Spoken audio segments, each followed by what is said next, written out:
So on homework day 6, going to be a bunch of geometry kind of things, some basic formulas. The first one is going to talk about perimeter.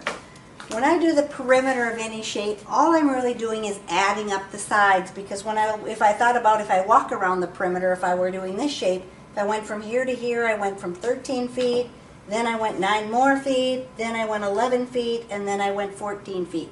So on any shape to find perimeter, we're just going to add up the sides. 13 plus 9 plus 11 plus 14. Again, I think the calculator's probably active on these ones, so if you want to just go ahead and punch it into your calculator. It's 47. 47, and then they're going to want you to put the label. It's just going to be in feet, since each of those sides are in feet, right?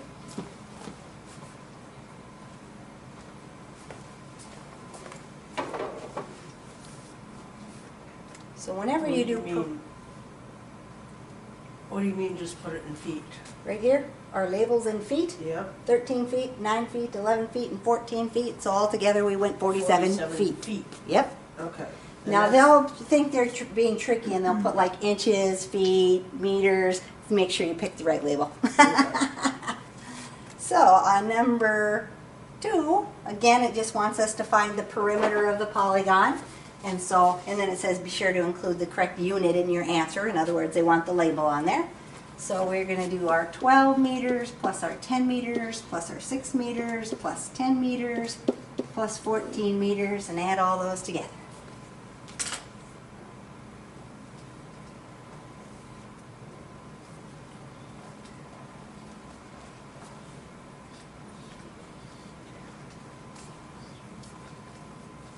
Equals 52. 52. So 52 meters is what the distance around that figure is. So go ahead and number 3, find the perimeter of that polygon.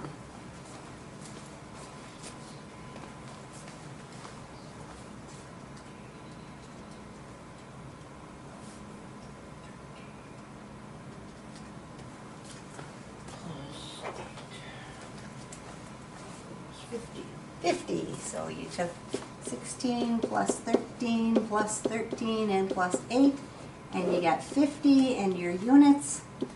Yards. Yards. So 50 yards would be the perimeter of that polygon. Now sometimes we have formulas for perimeter because we have special shapes that are regular polygons or whatever. And so on the first one here, we're doing the perimeter of the square. One thing we could do is just add up all the sides and have 27 plus 27 plus 27 plus 27. But we have a shortcut for doing that. There's 4 sides. So they're going to tell you that if I'm doing the perimeter of a square, I'm just taking 4 times the length of the side. There's 4 sides, they're all the same. So 27 times 4 is 108. And again, my appropriate label would then be centimeters.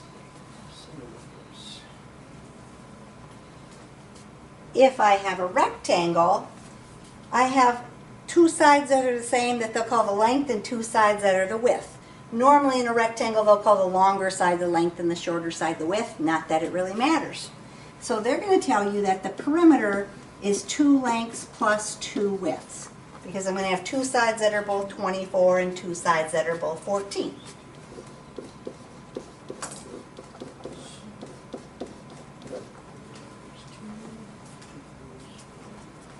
So 2 times 24 you said is 48.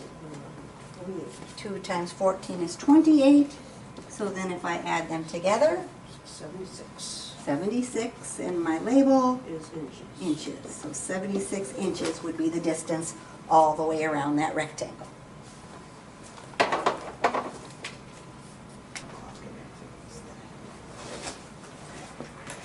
All right, number 6 says find the perimeter of the rectangle. Be sure to write the correct units in your answer. When we find the perimeter of the rectangle, we're finding the distance all the way around. So perimeter, 2 lengths plus 2 widths. Since we have a rectangle, we would do 2 times 35 plus 2 times 26 then. So 2 times 35 70. 2 times 26. 12, 40, 52.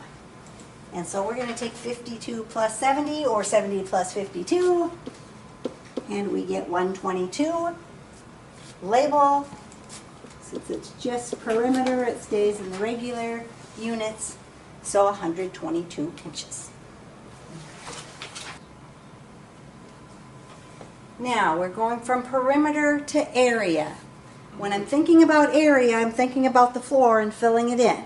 And how many squares of the same side does it take to fill in my floor? So if you look at the floor, it looks like there's a whole bunch of little squares on there, right? Mm-hmm. So I'm going to think of a smaller rectangle, first of all. And if I have a 3 by 2, whether it be inches, feet, whatever it happens to be, if I could draw squares. One way I could do it is make 3 columns and 2 rows and then count 1, 2, 3, 4, 5, 6. But that'd be a lot of work if I had a really big room, right? So the shortcut is just multiplying. 2 times 3 is 6. So they're going to tell you for a rectangle, to find my area, I'm going to do the length times the width. If I made 13 columns and 7 rows, I just have to do 13 times 7 in order to figure out what the area is. So if I take 13 times 7, I get what? 91. 91. Now when I do my label's going to be in square units because I'm talking about how many squares. So I'm going to say yards to the second power, or yards squared. So 91 yards squared would be my answer. Area is always in square units because that's what I'm talking about. How many squares does it take to fill up the floor? Okay, now how do we do that on the calculator? Well, you don't do that part. You just do the numbers and then you put the label in. So the label, you're just going to put whatever it is squared. It's meters, it's meters squared. Alex won't ask us to do that squared thing? They'll have it on the side they'll as one of your probably have it in choices. that little- Yeah, Yep, over on the side where they have those little tools. It'll be one of the things you click on. okay. So if I'm finding the area of a square, my length and my width are the same thing, right? Mm-hmm. So when I'm finding the area of the square, they're just going to tell you, you take the side and square it. So I'm going to take 7 squared. 7 times 7 is? 14. 7 times 7, Oh, 49. Oh. And then of course I have to have the appropriate label, so meters squared. So it's the same kind of thing as taking the length times the width, but my length and my width are the same numbers. So I can just square it.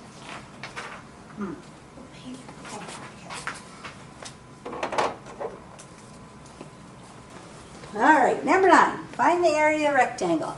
If I'm going to find the area of a rectangle, my area is equal to the length times the width.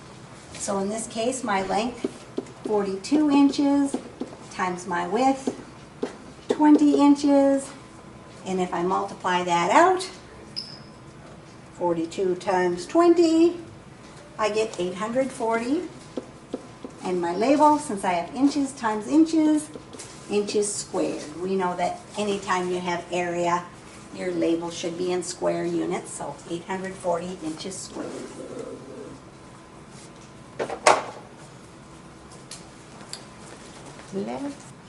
Area of a triangle. Now if we think about a triangle, I'm going to start with a rectangle. If I have a rectangle, we can take and draw the diagonal, and it splits it into 2 triangles that should be the same size if I could draw straight. When they are going to do the formula for area of a triangle, instead of calling it length and width, they're going to call it the base and the height. The base being the bottom, the height, how tall your triangle is. And the base and the height always form a right angle. So in our formula, they're going to do half the base times the height for the area of the triangle because it's only half of a rectangle. And so I do half the base times the height. Now if you're using your calculator, instead of using 1/2, what would be a better thing to use? 0.5, right? So 0.5 times the base times the height. So when I have a triangle, I always want to look to see where they have that little right angle marked because that's going to tell me where the base and the height is. This one's pretty easy to see. The base, the bottom is 15. The height, how tall it is 4. be careful when you look on the computer. Sometimes that 4 goes into that dotted line and people are putting 14 and going, how come it's not right? Well, it's because they were trying to make the dotted line be a 1. This one's a little more clear, but sometimes on the computer it kind of looks like it's a 1 in front of there. So in this case, I'm going to do half, or 0.5, times 15 times 4.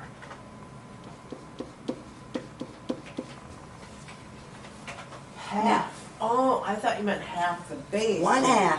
It So could be half the base, but because we have the commutative property, you can do half of either of the numbers. In this case, half of 4 is easy to do. It's 2. 2 times 15 is 30, right? Yeah, you lost me there. I took half of 4. Half of 4 is 2. Yes, 2 times but the you 15. doubled 15. That's 2 times 15 215 is 30. Use your calculator. Take So 0.5 times 15 times 4. Times 4. Right. Half of 4 is 2. Half of 4 is 2, and 2 and then times 2 15 times is 30. 15 equals 30. So when you do the half, you can do either half of the base or half of the height, not half of both of them though. Oh, okay, that's why Because we can I'm change so- the order of that formula. Okay, because you got half the base and I'm going and, Oh, but nope. it's an or there. Otherwise, there'd have to be a plus sign in between. Okay, so I'm gonna put an or in between there, so I know. So, or just type it in like this and you'll get the right answer. Label. The label's the same thing as when I'm doing area of rectangles. I'm working with yards, so I'm going to do yards squared. I'm still thinking about filling up with little squares. They're not always whole squares, but when I piece them together.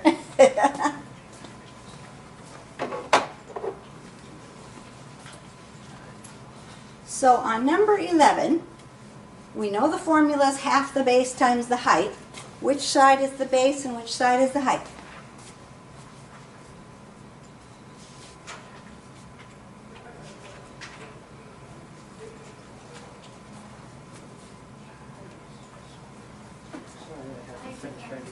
The height's 9, Yep. and the base is? 14. 14, right? There it is. There's my little box. My base is my bottom. My height is how tall is my rectangle.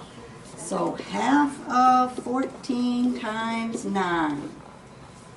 Half of 14 is 7. 7 times 9, 63. And my label, centimeters squared. Area always has squared units.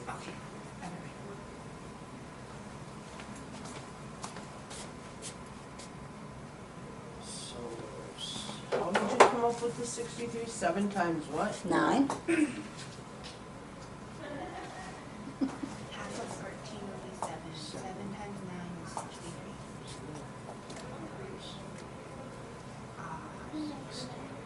So number 12. What am I going to do? Define my area. Well, you're just gonna go 6 times 3. I am, because half of 12 is 6, and 6 times 3 is 18, and then I'm going to put my label, yard squared, right? So half of 12 times 3. Now, if you happen to have both odd numbers there, you're going to end up with a decimal answer. It'll be okay. You know, if you can't do half of 12, or, you know, if it was 13 instead of 12, it wouldn't come out nice and even. So, either 1/2, or if you're going to punch it into your calculator, 0.5 is a good conversion for the 1/2.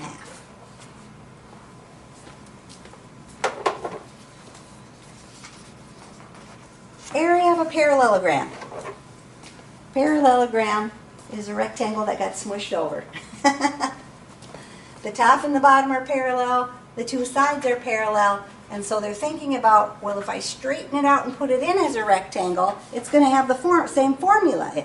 So they're going to say that the area, again, they're going to use the terms base and height instead of length and width, but the base and height always form a right angle with each other. In this case, my base is actually the 12 centimeters because I know these two sides are the same. My height, how tall is it? 6 centimeters. So I'm going to take my 12 times my 6.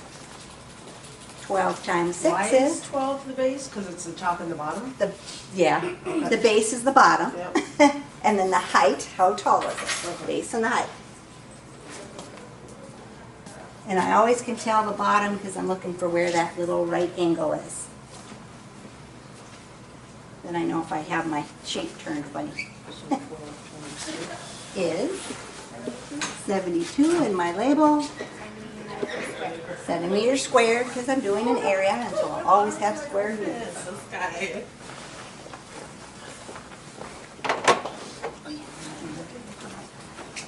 So number 14, if I'm finding the area of my parallelogram, I'm taking the base times the height. And so my base is 12 and my height is 10. So 12 times 10, 120, and my label, inches squared. Inches squared.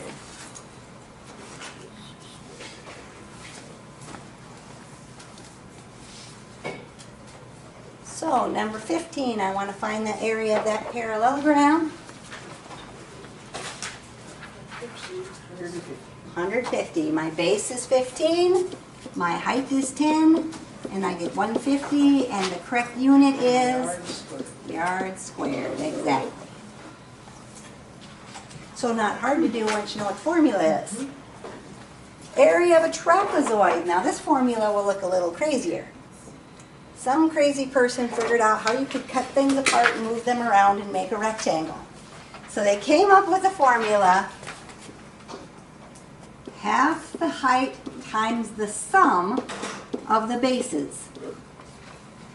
In my trapezoid, the bases are always the two sides that are parallel from each other, and then the height again, how tall is it, will connect those two sides. So again, if you're going to use your calculator, you might want to use 0.5 instead of a half because, you know, half a 9 doesn't come out very nice. So I'm going to do 1/2 times 9, and then I have to do the sum of the bases. So I'm going to do the 16 plus the 4. Well, 16. So that's the formula up there? Yep, that's the formula. One Half of the height times the sum of the bases is what they say. Base 1 and base 2, those are my two sides that are parallel. And it's always squared, right? It always is squared whenever you do area, yes. So, if I were doing this one without my calculator, because 16 plus 4 is 20, and 20 is easy to take a half of, I'd rather do half of 20 than half of 9, right? So half of 20 is 10. 10 times 9 is 90. If I were using my calculator, I'd type in 0.5 times 9 times 20. But I have to remember to add my bases together first. And my label, Rose said, is always going to be squared. So 90 feet squared.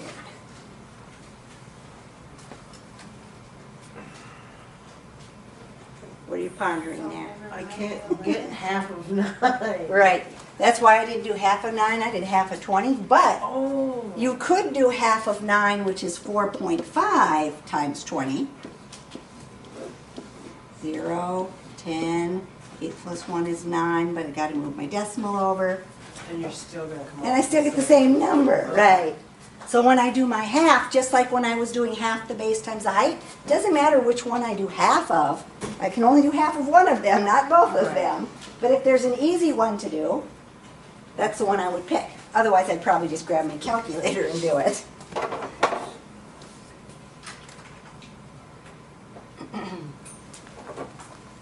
So, number 17. We're finding the area of the trapezoid.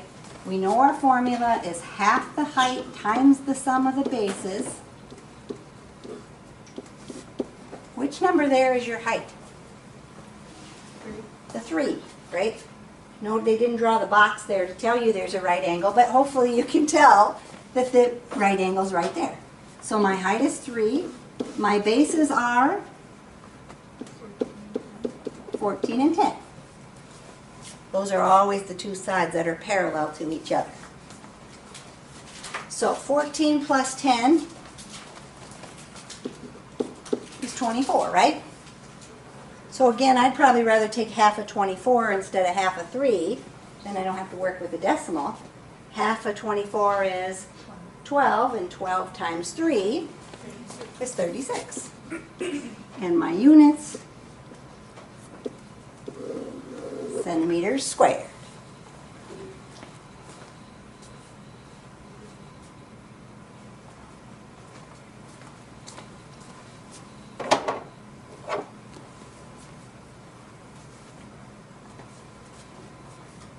So number 18, how are we going to find the area of that trapezoid?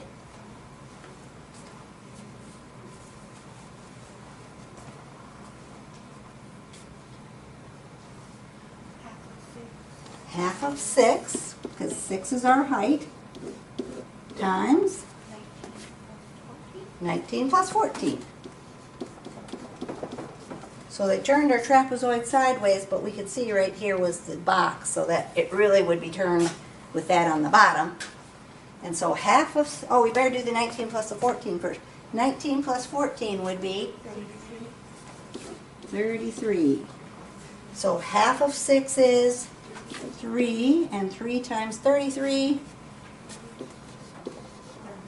99. And my units, yards squared. Look at that, we did that all without even having to use our calculator. Not that you can't if you want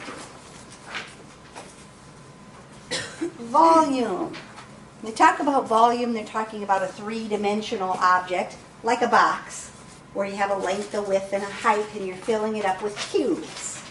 So if I imagine filling this up with a whole bunch of little ice cubes. Volume, normally, I'm going to write this one first, is finding the area of the bottom and then finding the times the height. Since the bottom is going to be a rectangle, I would do the length times the width, which gives me the area of the bottom, and then I take it times the height. So length times width times height. Now when I have a perfect cube, my length and my width and my height are all the same thing, right? To find the area of the bottom, I take the 5 times the 5, and then the height times another 5. So they're going to tell you that you can just take the side to the third power. Oops. We had that little button on our calculator that had x to the third. So you could do 5 to the third on your calculator, or 5 times 5 times 5, and you come up with 125. And my label for volume is always in cubic units. So it'll be yards to the third power. You'll see a little 3 up there, yards cubed. How many cubes can I fill my box up with?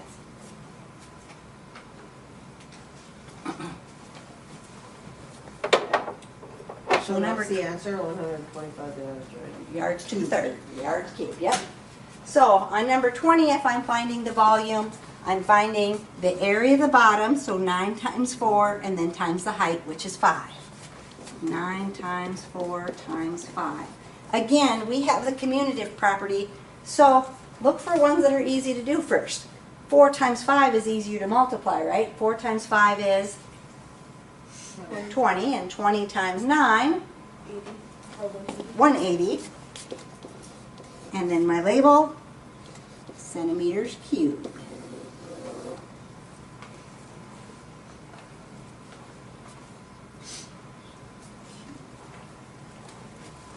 And why is it cubed? Because technically what you're doing is taking a centimeter times a centimeter times a centimeter. There's 3 of them, centimeters cubed. Okay. Or volume is filling the space with cubes, Outside. because we're talking 3-dimensional instead of like the floor, squares.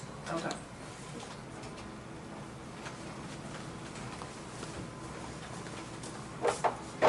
Number 21 wants us to find the volume of our rectangular prism. To find volume, we find the area of the base, which is the length times the width, and then times the height. The area of the base times the height is your formula for volume, but since my base is a rectangle, length times width times height. So 15 inches times 3 inches times my height is also 3 inches. So if I multiply that out, 15 times 3 times 3 we get 135 inches times inches times inches, inches to the third power. We know that with volume, our label's always in cubic units. So 135 inches cubed.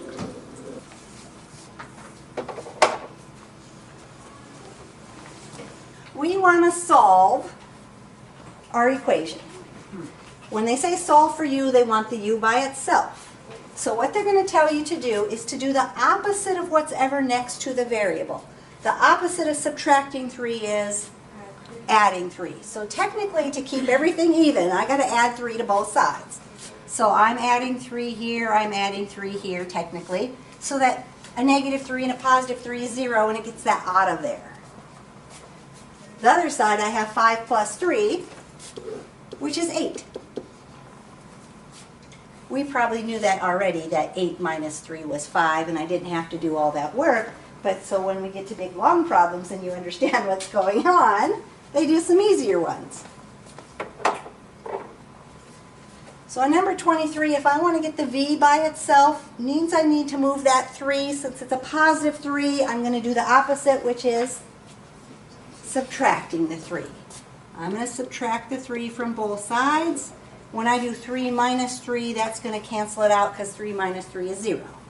Leaves the v by itself. On the other side, 7 minus 3 is 4. If we check it out, 3 plus 4 is 7. Yep, we already knew that. So on number 24, if I want to solve that for w, what should I do? Subtract the 2. So I'm going to minus the 2, cancel it out of there, and 9 minus 2 is 7. Now, at some point in time on the Alex program, if they have a problem like this, they're going to stop showing it from both sides, and what they're just basically going to do is cancel it out from here, and when they move it over, they're just going to change the sign to the opposite sign. And so then they just say, oh yeah, u equals 3. 3 plus 5 was 8. Yep. So you'll see that some point in time, the farther you get, they'll start taking little shortcuts on you. Technically, I'm doing it to both sides, but they want you to get to the point where they say, oh, I got to move that over. The sign's going to change because I have to do the opposite.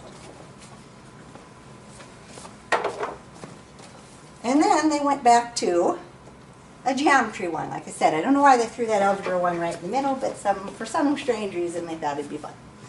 I want to find this missing angle. What I need to know is that in every single triangle I ever could draw, that the sum of my angles always adds up to 180. So they're going to do something weird like this. 47 plus 75 plus x is equal to 180. Well, you could add those together first, but if you're going to grab your calculator and use your calculator, you're going to move this over, so you're going to subtract 75. You're going to move this over, so you're going to subtract 47, right? So I'm just going to grab my calculator and punch in 180 minus 75 minus 47. 58. You got what? 58. So 58 degrees is how big that angle is.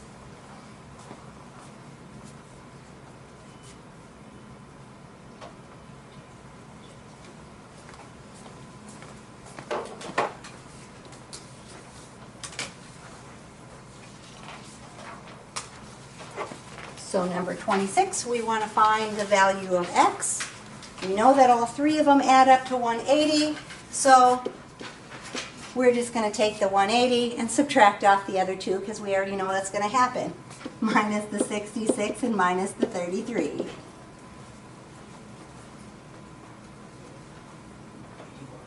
$81. So 81 degrees would be our missing angle up there. And so on number 27, if I want to find that missing angle, what am I going to do? Subtract 180 minus 63 and minus 50, or whichever order you want to subtract those two things in.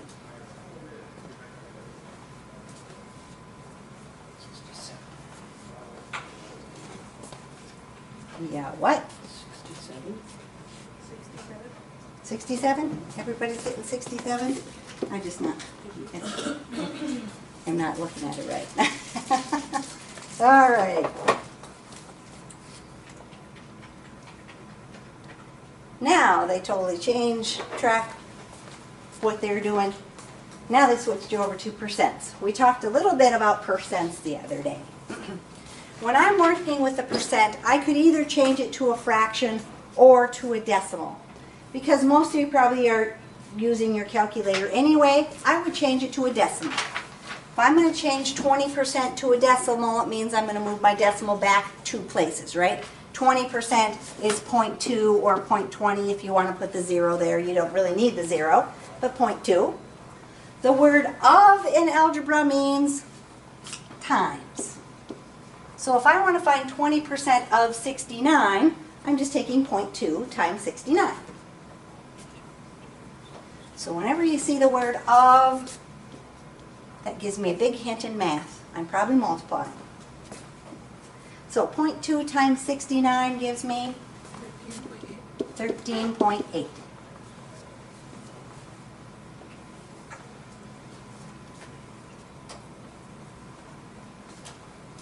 Number 29 wants to know what is 40% of 56. So if I want to do 40% of 56, I'm going to do 0.4 times 56. And 0.4 times 56. 22 point what? 4? 22.4. Right? 40% is a little less than 50%, so I have to be a little less than half. So is that percent? Because it says find the percentage of a whole number. Not, the answer is not a percent, no. The percentage is this number here. Right? If I went into the store and something was 20% off, I could calculate how much discount I was going to get. I always say I'm gonna do that, but I don't. You don't? Oh, I'm gonna take the percent off. I don't. That's too much 30. She didn't leave much space there for number 30. Oh, well, we don't need much writing room.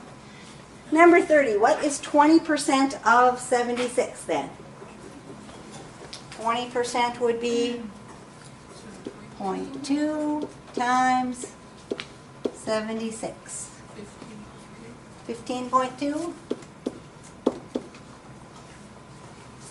20% is a fifth, by the way. So 15.2. So writing a ratio as a percentage. When I'm working with percentages, they'll say something like the rate times the base is equal to the part or amount, depending on whatever book you look at. The rate is the percent. What percent? If I'm trying to solve this and I want to get the percent by itself, I have to do the opposite of multiplying, which ends up being dividing. So if I'm looking for what percent something is, I'm taking the part divided by the base. Right? When I'm looking at finding the percent of your grade, if you get 5 out of 10, I'm taking the 5 divided by the 10. Gives you 0.5, which is 50%. So that's how they came up with that formula.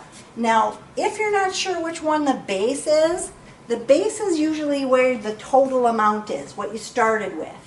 So I'm going to have a chess club. The chess club has 60 members. Hong received 39 of the votes, right? He only got part of the votes. He didn't get all 60 votes. So if I'm going to find my percentage, I'm going to take the 39 that he received out of the 60 total votes. And then I'm going to grab my calculator and divide that. Now on my calculator, I'm going to get a decimal number because I have something that's less than 100%.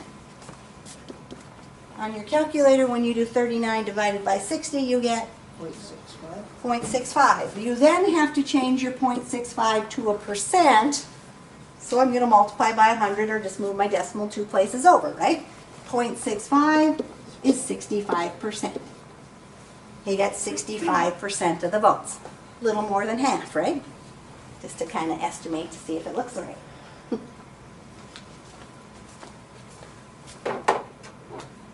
So Raina has completed 63 deliveries so far this week. She needs to make 90 deliveries for the week What percent of her deliveries has she completed? So, if I'm going to do that, what am I going to do? 63 divided by 90. 63 is the part, 90 is the base, that's the total amount. So if I get 63 out of 90, I'm going to divide and get 0.7. Is that what I'm getting? And 0.7 as a percent would be 70, because I got to move it over 2 places, so 70%. Right, she did more than half, so I should have more than 50%. Number 33, Linda spent $95 at the grocery store. Of this amount, she spent $38 on fruit. What percent of the total did she spend on fruit? So if I'm going to find my percent, I'm going to take the part divided by the base. The part that she spent on fruit was $38. The total she spent at the grocery store, $95. So 38 out of the $95 she spent was spent on fruit. If I divide that, 38 divided by 95 gives me 0.4. I want to write what percent, so I have to change my decimal to a percentage. So I'm going to multiply it by 100 so I can add my percent sign. 0.4 is 40%. Just a little under half that she spent on her fruit. And that one is the last one on homework day 6.